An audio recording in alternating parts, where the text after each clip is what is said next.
Welcome to the Innovation Conversation, a podcast about innovators, both in business and real life. Hosted by myself, Ricardo Pascual, and Harry McDonough. Today's episode is sponsored by Hyperskill. Hyperskill is a learning and training platform that enables people from all over the world to learn new tech skills.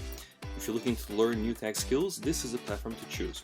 You can find out more about them on hyperskill.org. Today, with DB Morgan, award-winning film director and founder of Underdog Studios. We're joined to talk all things business and, of course, film. Hi, Dom. Welcome to the Innovation Conversation. It's a pleasure to have you here. Thank you very much, guys. Pleasure to be here. Something I've been looking forward to for quite some time, to finally get in a room with you, or virtually. That way. And I hope your microphones pick up my voice that's very gravelly, I'm told. So if your mic can deal with me, let's crack on. All right. I don't know, do you want to introduce yourself to our listeners and kind of just tell them a little bit about yourself, about what you do in the Underdog Crew and all that? Wow, talk about chuck a man on the spot. Okay, so my name's Dominic Morgan. I'm professionally known as DB Morgan. I'm a multi-award winning filmmaker. I've written and produced 3 feature films, directed 2 feature films. I class myself as the underdog filmmaker, and this is because I'm autistic. I'm a mental health survivor. I have PTSD. I suffer with acute anxiety, and like thousands of people do, and I don't let that pigeonhole me, or do I let it define me, and I crack on and do what I do. And a major part of what I do is we bring in similar teenagers who are going through the same situation, whether that be family backgrounds, mental health issues, marginalisation, and we bring them into real-world filmmaking environments to just use that magic of film to really instill some positivity and well-being into them. Nice. Thank you. That's me. It's a lot. It's a lot for the introduction. Insightful. Thank you. We'll be quite Okay, interested to find out. Take 2. Hi, I'm Dom. Over to you. No, that's a lot better actually, because it gives our listeners and viewers a lot more to take on, and a lot of information as well. Because everyone kind of thinks, at least I think most people try to think that, yeah, it's very easy. We just have a business, and that person running the business is absolutely perfect. But actually nowadays, I don't know if you think the same way, Harry, but a lot of people are actually putting themselves out there and talking about their vulnerabilities, their the things that afflict them in a way. And that's super positive, because it kind of breaks down the barrier saying, hey, I need to be perfect to do something. Actually, you don't. And a lot of very successful people like yourself are extremely successful, even though they have something that kind of sets them back every once in a while, but they fight through it. So it's super insightful to have this type of information. Thank you. I think it's one of those things that I kind of, as we all do in our formative years, we're very insecure about finding ourselves. And it's something that I always used to hide away from. And I don't think it's till I actually embraced it and said, you know what, so what? We've all got plasters and scars, and mental health is such a thing that people don't, luckily people are talking about it more now. And when I was at school in the 80s, there was no such thing as ADHD, or, it just wasn't discussed. I was just a naughty child, but I was full of creativity, and, I wanted to be the next Spielberg, and I kind of fell out of the education system because I'm neurodiverse, I'm non-neurotypical. And I love the fact now I'm getting to kind of inspire new kids in the modern world. You know what, let's wear that. So what? Don't let it define you. And I've met some incredible people along the way, and then we're now on to the next stage of our adventure. Yeah, going to the next stage of your adventure, Dom, I've heard you're setting up a charity at the moment and taking all of your learnings over the last 15 years in film and, again, award-winning films, and turning it into an actual business model, charity, CIC. It'd be really good to see what your long-term plans are for this, and how you kind of adjusted from what you're doing in regards to filming independently and taking all these kids to working with you, giving them on-set experience, and really growing something that has a passion and a meaning and real, supporting aspects across the Colchester community. I think because everything was kind of self-funded, everything was on a very small level. My first short film that I actually won an MTV competition for, I knew that was what I wanted to do. We had a couple of these young lads working with us, and I didn't even have a name for it then. They were just, come on, let me show you a bit of positivity. And over the past 10 years, it's kind of grown in structure and it's become more of a formulated experience where we've gathered, especially over the last couple of years, we've been gathering some really good support and champions of what we're doing, to the extent now where we've just set up a CIC, community interest company, and we're about to launch our first teenage film studio in Colchester City. So that, to me, I mean, that's exciting, where we've got our own film studio, like, let's play. That's epic. That's exciting. And then how have you found raising funding so far for the charity? Have you really gone and found it quite easy, quite difficult? Have you taken advantage of any upcoming accelerators, either social accelerators or other funding routes through the National Lottery? How have you found working with those individuals? Have you found it quite easy, challenging, rewarding, or what's your take on that? I made a decision very early on as part of my condition, I suffer with imposter syndrome hugely. So at the first, I was like, no, I could never get grant funding. I haven't been to uni. I haven't got this. I barely made it through school.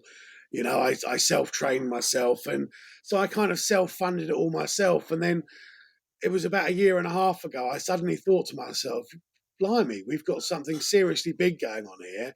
And why not? Why not test the water now with our first official application, which we won? We've got Essex County Council Cultural Fund gave us our first grant, and then it kind of you learn how to.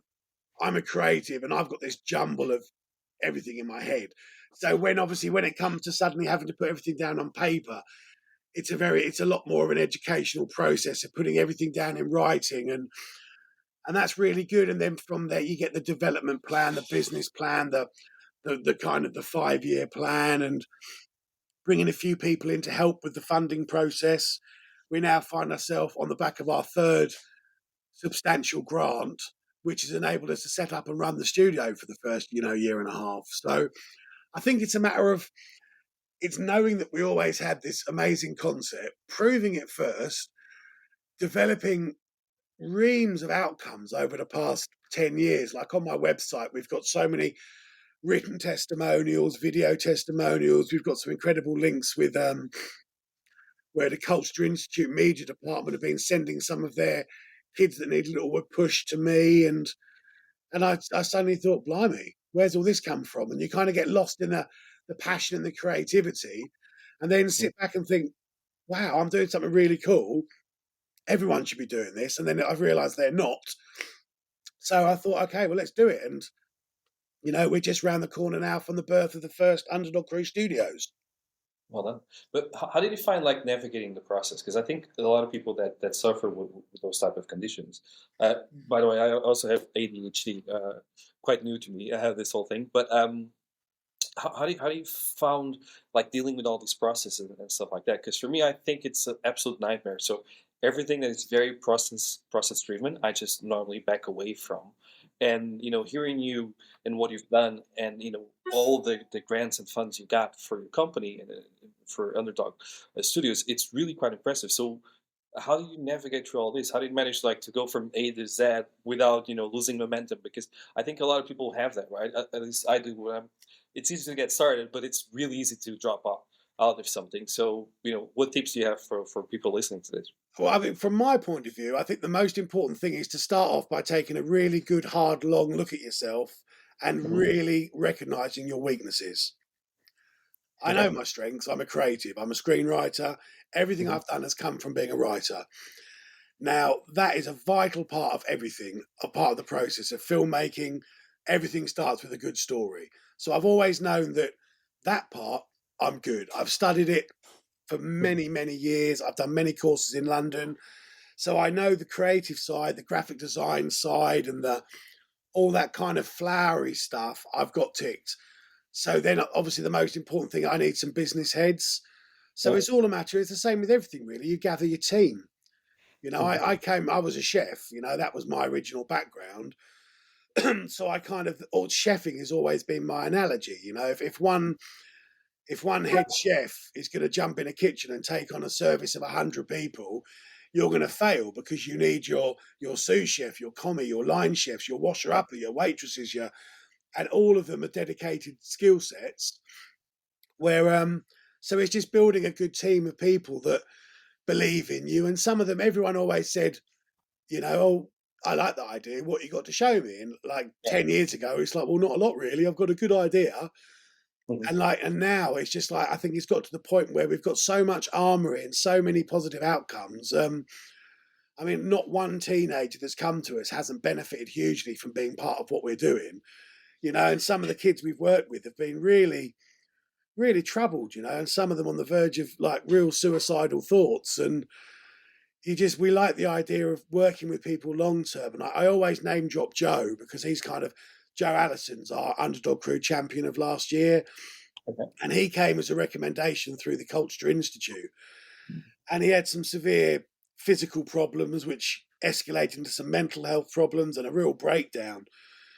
And I've been working with Joe almost like as a person that we recognise has got so much creative potential, but obviously needed confidence and guidance. And we've worked with him now throughout all three of my films, and we've just championed him. He's just produced and directed his second music video, and he's an integral part of the Underdog Crew, and he's now becoming a mentor for the new studio.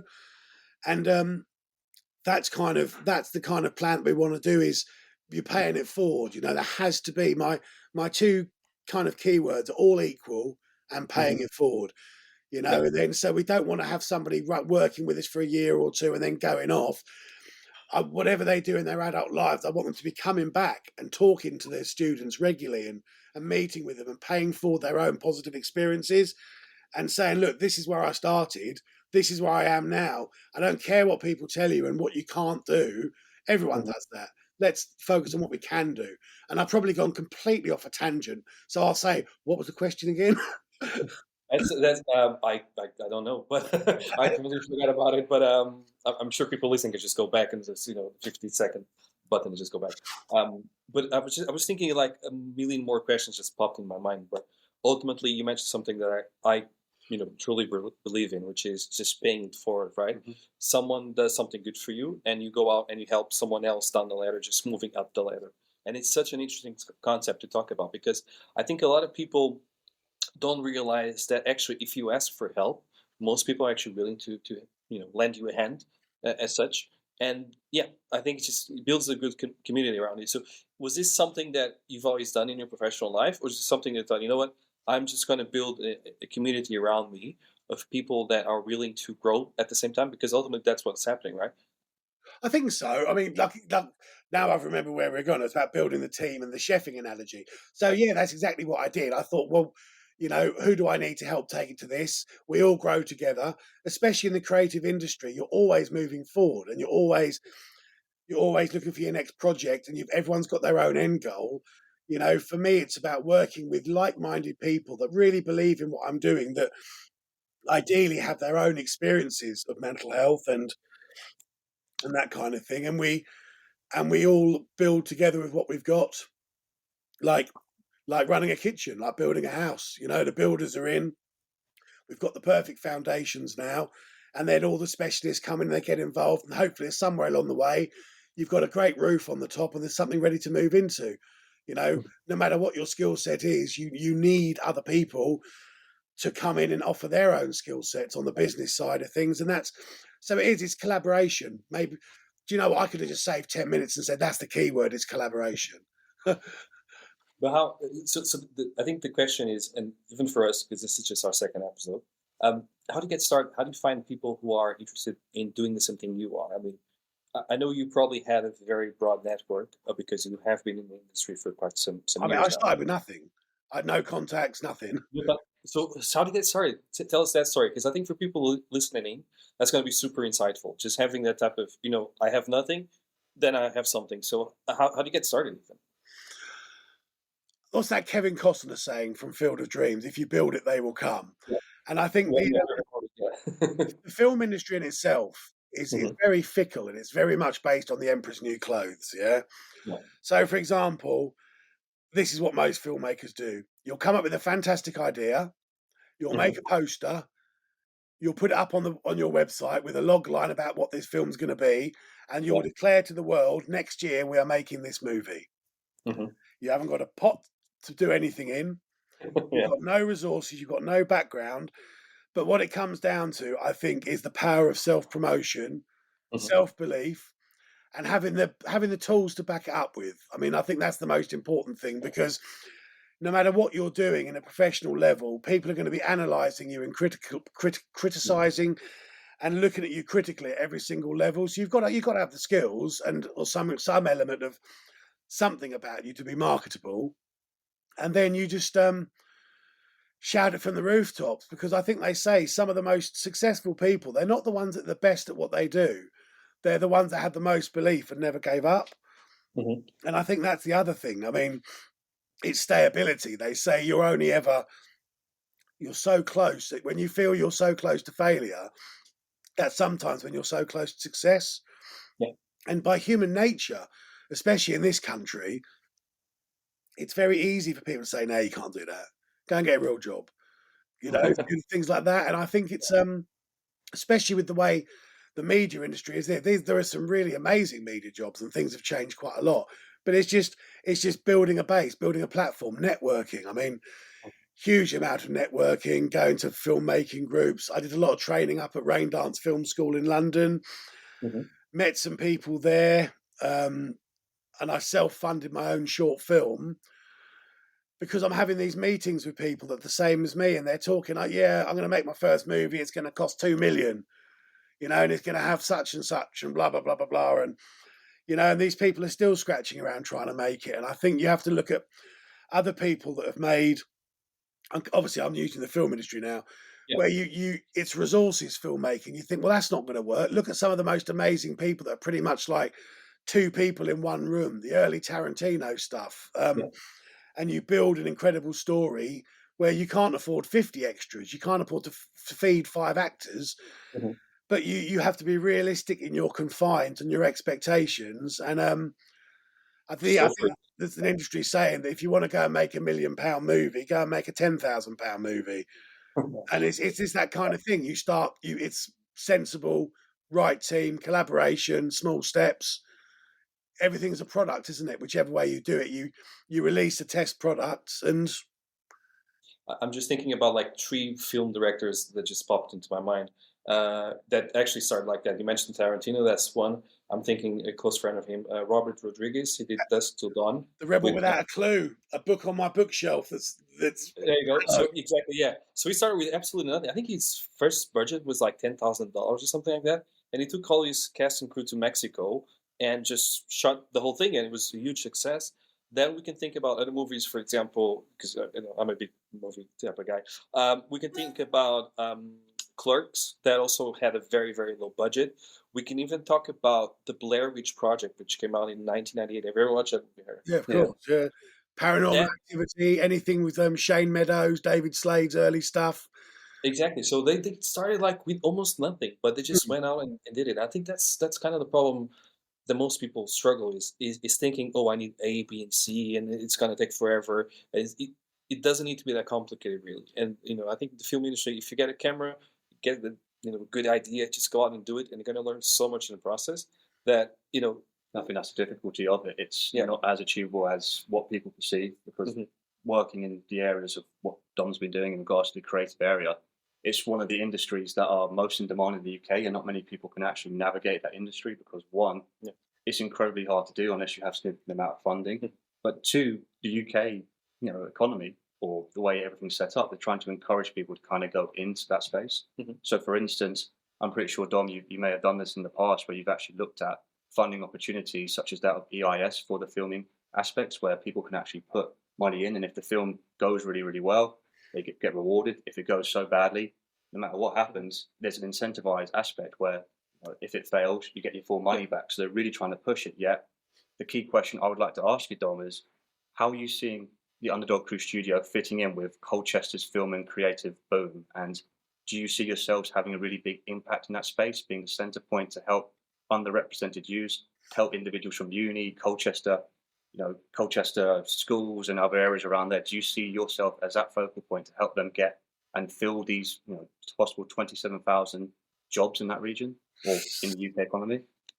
That's a big hope, isn't it? I think originally I hoped for elements of that, and I think at the stage we are now and the conversations that we're having, I think the growing support to what we're doing. I mean, we're basically part of what we're doing is we're making Colchester's very own Biker Grove, a youth TV series that's going to be involving so many different organisations and businesses shooting solely around Colchester, highlighting not only Colchester, the region, the people, but also real quite sensitive teen issues at a time, at the right time. I'd say, I think, yes. I mean, that's just one aspect of what we're doing. And I know there's so much enthusiasm and support for us to get the first episode out there to show people. And then obviously with the training elements of what we're doing with our vlogging studio, audio recording suite, the film studio. We've also got a dedicated miniature sci-fi film studio, like the good old days of Blade Runner and Star Wars. A weekly TV show, Underdog Crew TV. The kids are going to run themselves. Wow. So we're teaching them everything from the ground up, from budgeting and scheduling to attaching talent to the full process, with even having our own little micro Foley studio for all the after sound effects. So I think it's one of these things there. It's only going to grow in prestige and interest. It's once we start putting out the output and showing people, that's where I think things are going to really explode. And as people keep telling me, we've got some very good advisors and some really excellent champion supporters and financiers. And they're all just so infused with getting this going because they can see the long-term potential in England's newest city. Definitely. I mean, that's pretty cool. Yeah. I'd be really interested to find out more about the actual studio you're setting up from previous conversations before that we're having the podcast. You mentioned you're looking at converting an old funeral home into the actual studio. That's quite an interesting take, taking something that's quite spooky and scary and actually putting a film twist on that. That'd be quite interesting to elaborate, and then kind of expanding on that slightly. How do you see yourselves becoming a little bit more independent from grants in the future? So if you have your studio, you have individuals coming in, you're getting your reputation, you're kind of growing. How do you see yourself becoming self-reliant or self-funding? That'd be really quite interesting to see, as there's many charities in Essex, and I know you have a couple in Jaywick and more deprived area. They're so reliant on that funding. If the government suddenly comes to you and snaps their fingers and go, "Hey, it's a great idea, but we've no longer got funding for you," how do you see yourself kind of ever evolving and growing and becoming independent? Well, part of our 5-year plan is to make sure that as quickly as possible we're performing accredited training. Then there will be lots of avenues where the government or different organisations will be paying us to conduct these training set modules, alongside obviously people paying to use our studio facilities. And so rather than having, and obviously there'll be lots of, or maybe not lots of opportunities, but quite a lot of regular opportunities to earn money based on what we're doing. I think it's a tricky one because my mindset at the moment is very much in that we need to help the people who need it most, who are the ones that actually don't really have much disposable income, whilst at the other end we want to have a system where we have a very strong revenue stream of where we're offering 10 different recognised training courses throughout the year that people, organisations and individuals pay to become part of. And that's the kind of initial aim, to become self-sustainable within this model of the first studio that we've got, which we hope to outgrow within the first year and a half. Yeah, makes sense. But I think you're gonna probably, and this is just me thinking a bit out loud, but I think you're gonna get to the stage where you build such a strong, high talent type of crew that when you go out and trying to sell their services to the market's going to say, yes, we absolutely want to work with you. So you're going to have some revenue coming in that way. And then probably at the same time, you're also going to have revenue just from the courses, right? Because obviously, I mean, once you get the government, I mean, you already have some support from the government, but the government can support the teaching of people who cannot afford the courses, and people who can afford the courses, then they can just pay for the courses themselves, right? Exactly. I think it's that thing about being able to offer bursaries and 100% scholarships Mhm. and having it means tested, which is what we're looking into at the moment.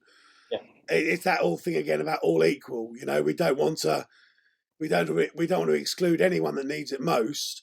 But Mhm. obviously, at the end of the day, we have to understand that CIC is there is a bridge between a business there and a charity, and Yeah. we need to very soon find where we sit within that and ensure, obviously, we're making sure that we're not biting our fingers off just for the sake of trying to be too accommodating to everybody. It is a business after all.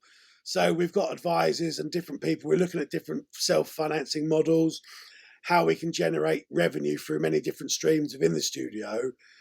And we've got a long-term goal that involves a bigger studio space that then becomes more of an all-encompassing, obviously like a much bigger educational and innovation hub Yeah. where we continue to build on that with multiple studios within one larger lot.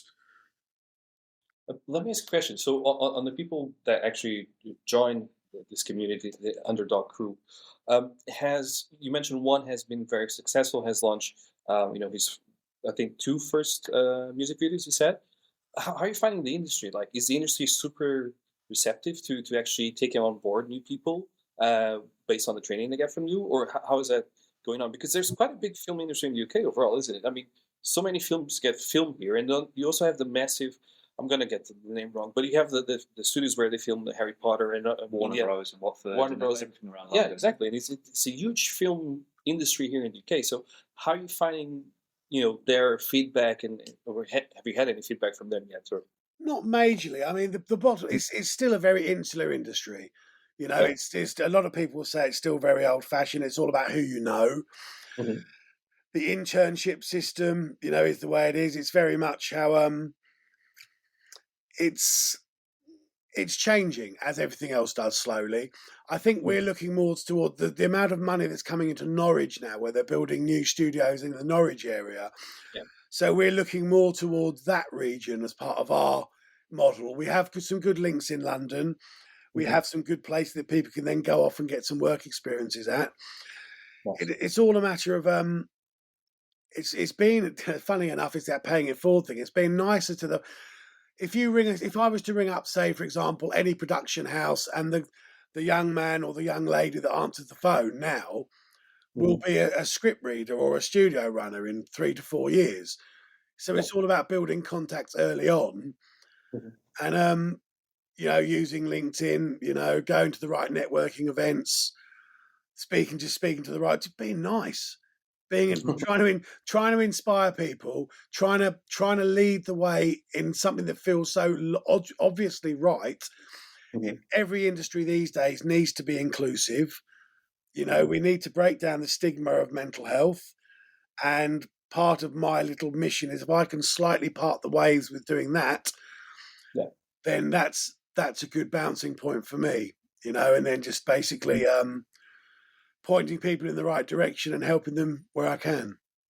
It's a very good way to focus on it. Pay it forward, help hmm others. Really, it's inspirational on that side. And the one question that comes to mind, or sticking in the back of my mind, is how would you compare Colchester to other regions across the UK, such as Bristol, that's just is investing very heavily into creative and film. You look at London, which is supposed to be the centre hub of hmm BFI and other areas. Then you look at into Norwich and Colchester and other regions. And the main question would be, creating your own community, creating your own ecosystem. Is it because Colchester is away from the hustle and bustle and kind of has its own little ecosystems away from everybody else? Are you finding it a bit easier to really grow and expand and get a bit of traction because there's less competition? If you look at London, there's hundreds of charities, there's loads of organisations that really specialise in the creative sectors. You probably Yeah. walk around the corner, you've got 20. You walk around, walk to the right, you've got another 50 of them. But in Colchester, do you see there's a lot of competition? And secondly, would you say it's quite a competitive space or quite easy to grow and expand? Competition's a funny word. Opportunities for collaboration, absolutely. You've I like got that, yeah. Signals Media has been running in Colchester for many years now, and they put themselves at the forefront of our media training hub.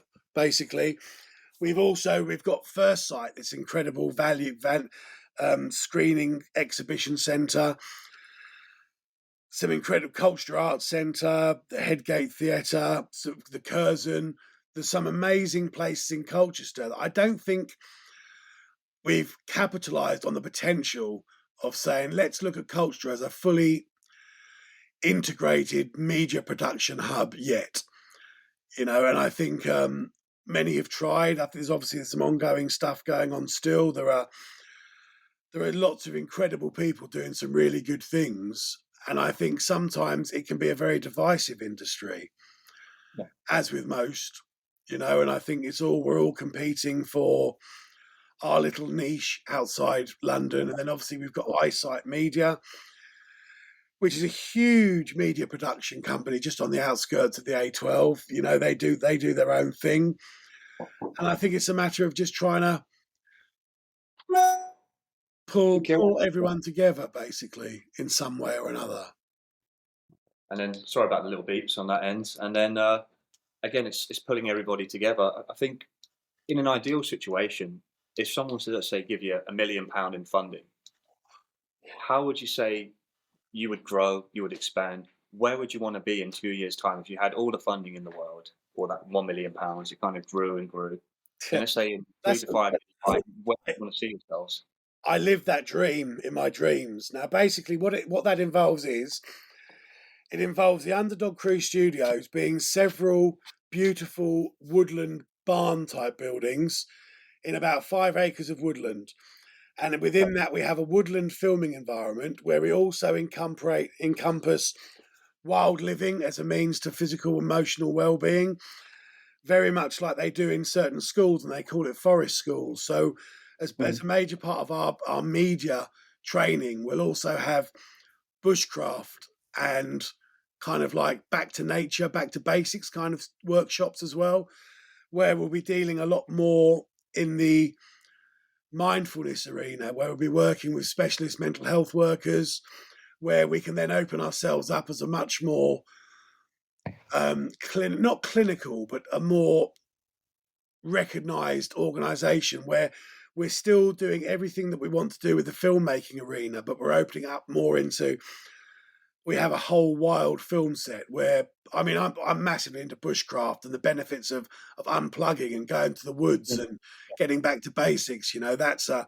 huge, huge thing that I think the Scandinavian countries actually do as part of their curriculum, and it's amazing. And if we had all that funding tomorrow to be able to set that up, then I would say, yep, I know several pieces of amazing woodland nearby. We'd have these 2 or 3 fantastic buildings, and we would have a whole woodland film set together with our own studios, and an ability to really take a complete holistic approach to education for lots of the people that it just doesn't really connect with. The underdogs that, I mean, the school exclusion centres, they must spend so much money every single year. And then obviously the knock-on effects of the cost of mental health and looking after people.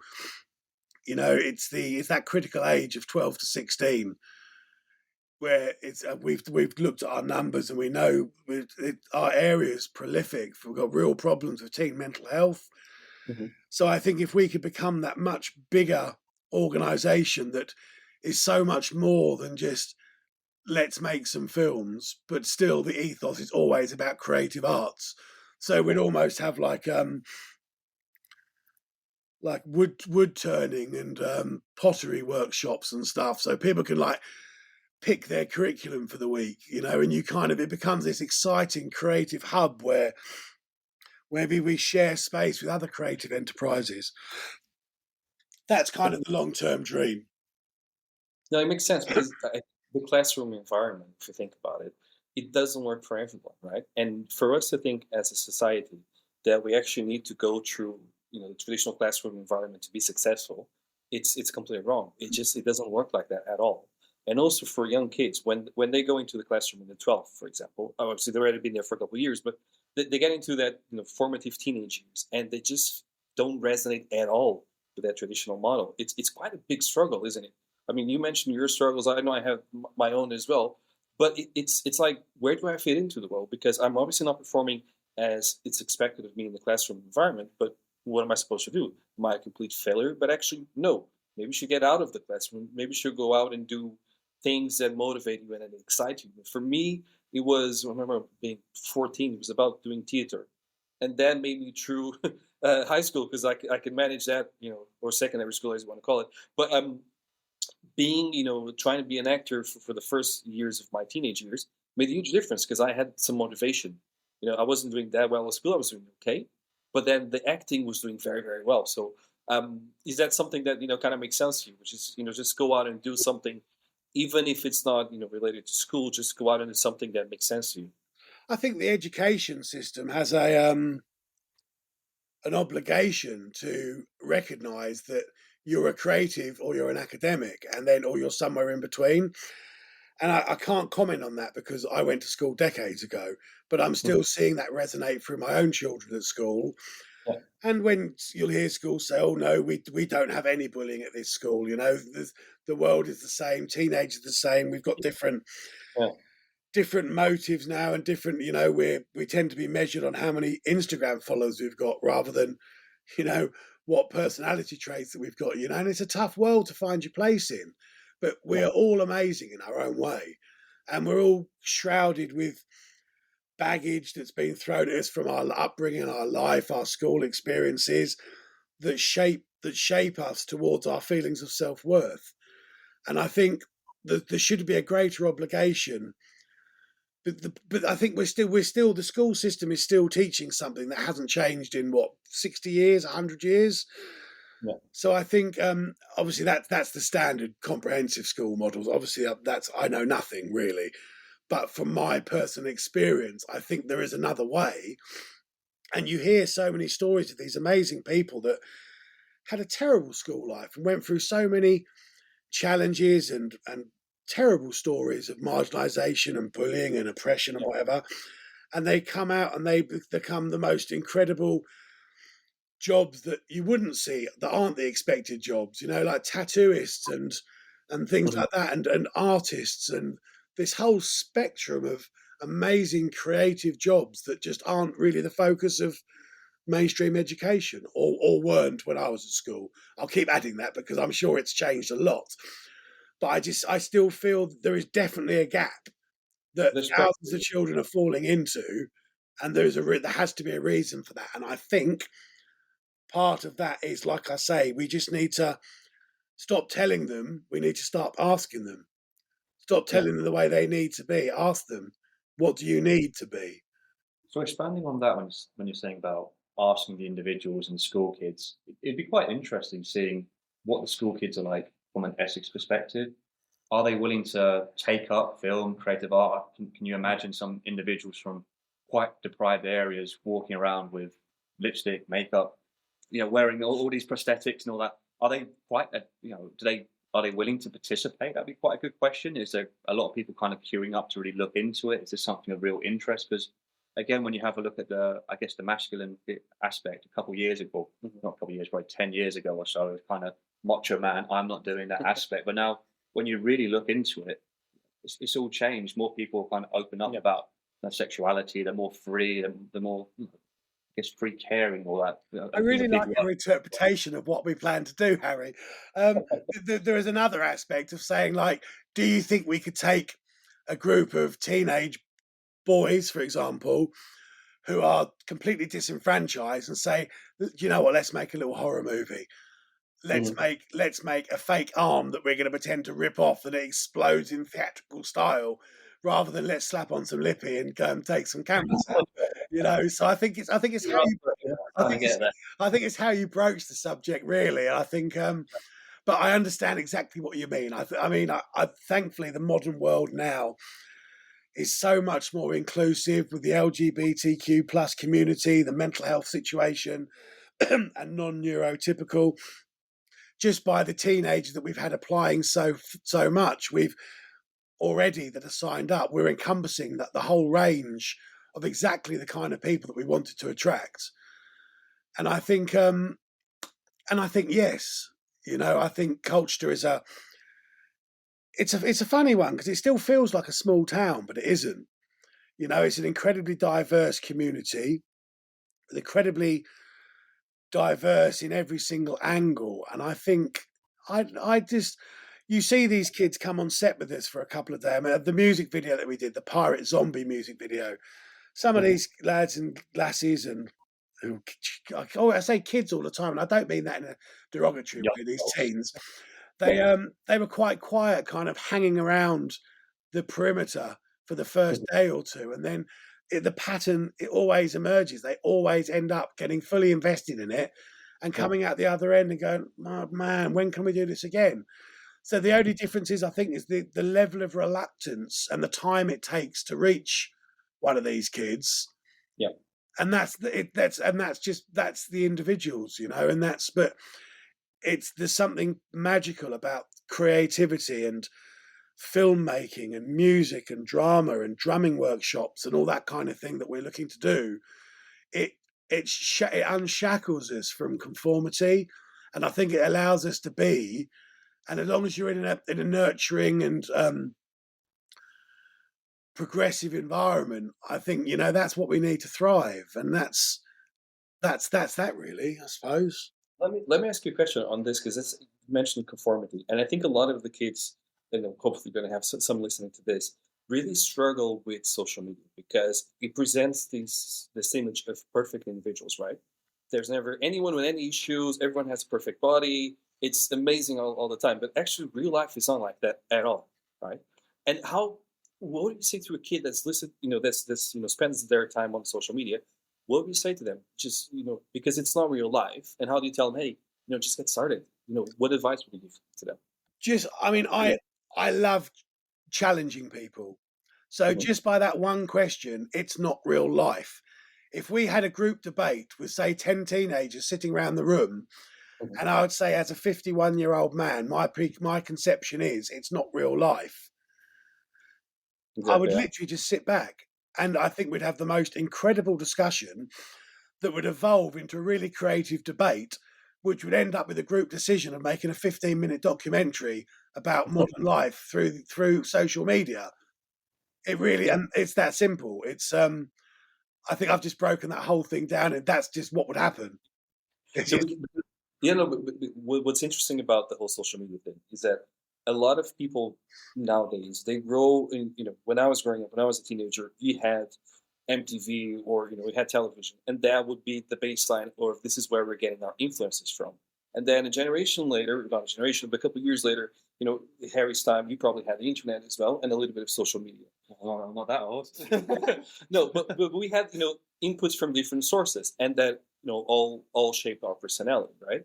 But nowadays, I think kids are just bombarded with these algorithms all the time, and what they see might not actually reflect the real world at all. I mean, if I start looking for some very very dark content on social media, all I'll get is that very very dark content, right? Or if I just look for fitness things, all I see is fitness things, and I need to step back because I'm a little bit older. I can step back and say, actually, you know what? This is not real life.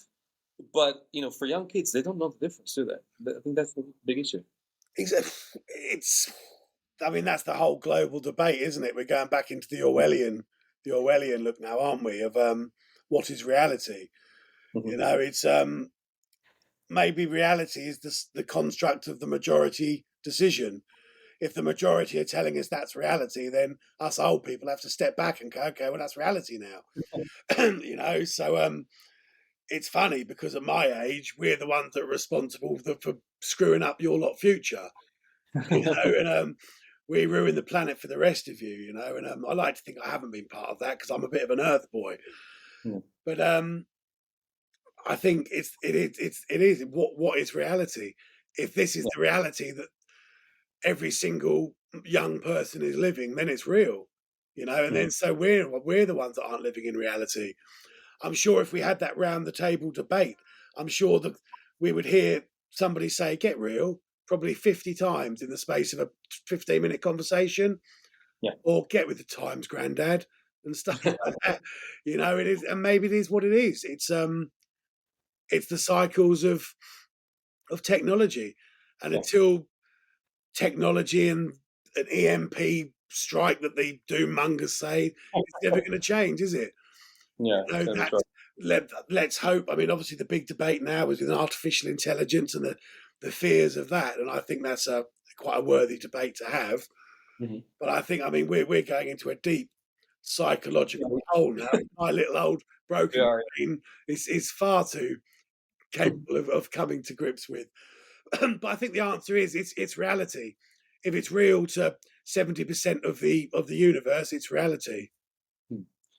Dom, if people want to reach out to you, how can you do that? Can you just plug in your company and what you do, channels that you want people to reach out to you Well, on? firstly, I love Kinder Surprise, yeah, and Lindt chocolates. Yeah, you drop off any local post office, which Mhm. is no, seriously, just underdogcrew.org.